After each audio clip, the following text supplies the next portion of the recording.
Hopefully this works.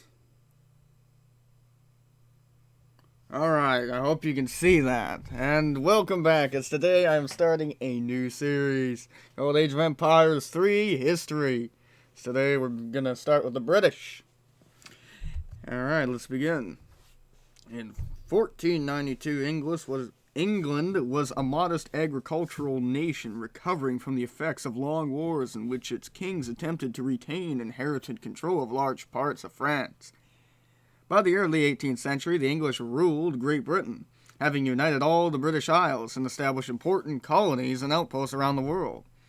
By the 19th century, they controlled the world's largest empire and were the first nation to industrialize. These transformations were the result of their favorable position as an island nation, a relative degree of personal and economic freedom, a large literate middle class, financial acumen, and a culture that encouraged action, progress, and achievement. Boy, where have those gone today? It's getting better. Anyway, critical to Britain's empire building was the rise of its military, especially its navy. Beginning as raiders and privateers preying on Spanish shipping from the New World, by 1588 their sea rogues were able to defeat the immense Spanish Armada in the English Channel.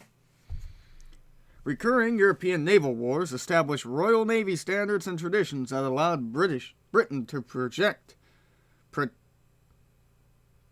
its trade and empire to India. I'm pretty sure it's supposed to be project? Okay.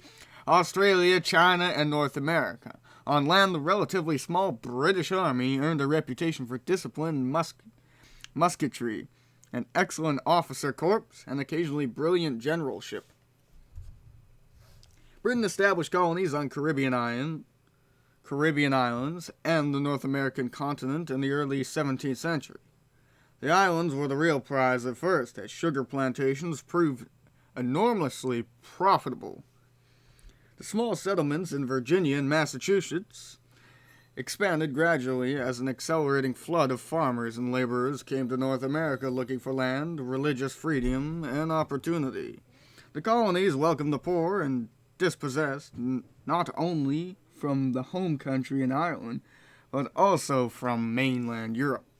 Okay. That was a weirdly worded sentence. The British colonies were bordered by the French in Canada, a small Spanish presence in Florida, and Native Americans across the mountains to the west. Victory in a middle 18th century world war with France, disputed from India to Europe to North America, made Canada British and opened the door to western expansion. One of Britain's few setbacks in this period was the loss of its American colonies in the Revolution of 1776. Well, everyone likes to shit on the British for losing that. They pretty much retained everything after and kept growing until, I want to say, the late 1800s, even into the 1900s. But anyway, that's the end of this episode. I'll be back next time with the Chinese. See you then. Oh yeah, I gotta exit out because apparently I